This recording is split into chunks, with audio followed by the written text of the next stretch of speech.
ছোটবেলা থেকে গরু লালন পালনের প্রতি অসম্ভব টান থেকে বড় হয়ে খামার গড়ে বছরে অন্তত ৫০ লাখ টাকা আয় করছেন সাগর।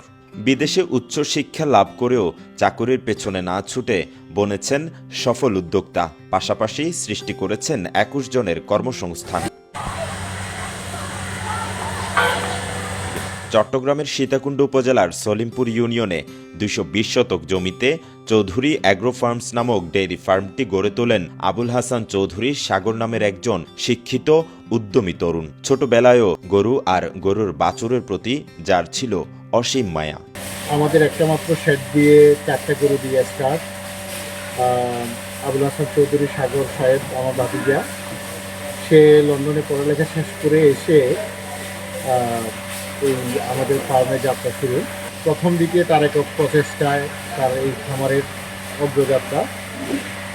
এরপরে আস্তে আস্তে বাড়তে বাড়তে যখন সে একা কন্ট্রোল করতে পারতেছে না, তো নিজেদের পরিবারেরই বিজনেস হিসাবে সাপোর্টিং হ্যান্ড হিসাবে আমি এসে যোগ দিলাম। সাগর খামার গড়ে তোলার পাশাপাশি প্রাণী সম্পদের উপর চালান নানান নিরীক্ষা। তার খামারে এখন গরু আছে দেশি বিদেশি জাতের ১১৭টি। তো আমরা প্রথমে শুরু করেছিলাম 4টা গরু দিয়ে। আলহামদুলিল্লাহ আমাদের এখন টোটাল কাউ 117। আমাদের এই মুহূর্তে মিল্কিং কাউ 42।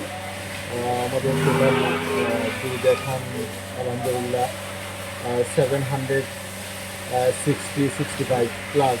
খামারে প্রতিদিন ৭৫৭ লিটার দুধের পাশাপাশি দই, মাঠা, ঘি ছাড়াও হরেক রকমের দুগ্ধজাত খাবার উৎপাদন হচ্ছে।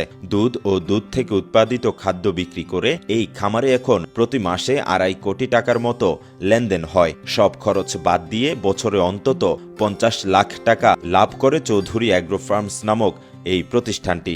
আমরা বাই প্রোডাক্ট করতেছি গত 4 বছর ধরে। আমাদের মিষ্টি দই, টক দই, মাঠা লাবান, বাটার, মোজারেলা চিজ, ঘি, পাশাপাশি আমাদের নিজেদের একটা সরিষা তেলের খামার মিল আছে। সরিষার তেলও আমরা নিজেরা উৎপাদন করতেছি। ফুলটা আমাদের গরুর প্রোটিন সোর্স হিসাবে আমরা ইউজ করতে পারতেছি। খামারে নিয়োজিত আছেন মোট ২১ জন কর্মী। তারা প্রতিদিন পরিচ্ছন্নতা, ঘাস ও দুধ সংগ্রহ ছাড়াও খামারের নানাবিধ কাজে যুক্ত রয়েছেন। তাদের মতে অনেক নিয়ম কানুনের মধ্য দিয়ে খামারটি পরিচালনা করা হয়। আমরা এখানে কাজ করতেছি ২১ জন। এখানে আমরা পরিচর্যা করতেছি, মানে যে সময় অসুখ বিসুখ করতেছি করতেছি, ওষুধ দাবা দিতেছি, পরিচর্যা মানে যে সময় যেই খানা লাগে ওষুধ দিতে আমরা করতেছি ২১ জন মিলে।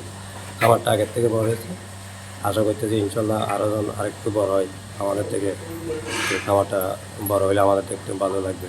খামারের মালিক নিজের বাবার চিকিৎসার কাজে ভারতে যাওয়ায় খামারে গিয়ে কথা হয় তার চাচা খামারের জেনারেল ম্যানেজার আব্দুল মালিক চৌধুরীর সাথে। তিনি জানান, খামারে জার্সি, হোলিস্টান ও ফ্রিজিয়ান জাতের গরু রয়েছে, যার মধ্যে ৪২টি নিয়মিত দুধ দেয়। একটি গরু গড়ে ৪.৫ লিটার আর সর্বনিম্ন ১৭ থেকে ১৮ লিটার পরিমাণ দুধ দেয়। তার মতে সাগর উদ্যমী মানসিকতা আর সরকারের প্রাণিসম্পদ বিভাগের সহযোগিতায় খামারটি এখন পরিপূর্ণ সফলতা পেয়েছে। আমাদের এমপি সাহেব এবং আমরা যারা কাজ করি, আমরা প্রত্যেকটা লোক, আমাদের লক্ষ্য হলো আমাদের গরু থাকবে অল্প কিন্তু প্রোডাকশন থাকবে বেশি। এদিকে উচ্চশিক্ষিত সাগর ও তার লোকজনের আন্তরিক প্রচেষ্টায় বর্তমানে সীতাকুণ্ডের মধ্যে অনুকরণীয় একটি খামার প্রতিষ্ঠা পেয়েছে বলে মত দেন উপজেলা প্রাণী সম্পদ কর্মকর্তা। Livestock and dairy development project থেকে ডেয়ারি আইটেম সিলেকশনের সময় আমি চৌধুরী এগ্রো খামারটি সিলেকশন করি এবং নাম পাঠিয়েছি। এর মাধ্যমে এটা ডেয়ারি আইকন সিলেকশন হয়, যার মাধ্যমে এরা পুরস্কৃত হয়। এটা আমাদের সীতাকুণ্ডের জন্য একটা গর্বের বিষয়। চট্টগ্রামের সীতাকুণ্ড থেকে সৌমিত্র চক্রবর্তীর তথ্য ও ছবিতে ডেস্ক রিপোর্ট, কালের কণ্ঠ, চট্টগ্রাম।